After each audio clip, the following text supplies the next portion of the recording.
বন্ধু কি অবস্থা, ভালো আছো? আর ভালো থাই কেমনে, খালি তো তোমার বিপদ বিপদ, আর তোমার বিপদের কথা শুনে চলো, তাই বললাম না। তা তুমি এইভাবে বসে দিচ্ছ এই জায়গায়। ওইসনারে দোস্ত, সারা রাত যায় বিছনা শুয়েছে, শুয়ে তাই না দেখতে মুতের তলে ভরে তাই। করছম তুমি বিছনার মতনই বউ, তা বিছনার মতো নাকি তোমার কোলে মতবো?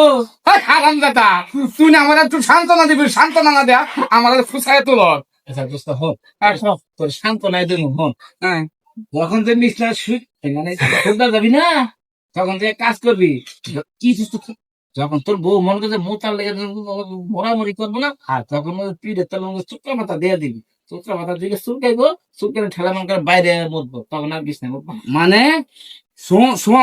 শুয়ে পড়ে হ্যাঁ এর আগে দেয়া বিছনা তলে চুটকা পাতা দিয়ে তুই দেয়া হ্যাঁ মুসলা মুসলি কুসলা কুসলি করে হ্যাঁ এবার ভিডিও ঘষা লাগবো, হ্যাঁ আর ফের জ্বলবো, হ্যাঁ আর বাইরে খেলে উঠতে উঠতে মুখ পড়ে যাবো। হ্যাঁ হ্যাঁ এই বুদ্ধি দিচ্ছে দোস্ত। হ্যাঁ। ও আমার দোস্ত রে, তুমি দোস্ত না তো আমার হরানের বন্ধু।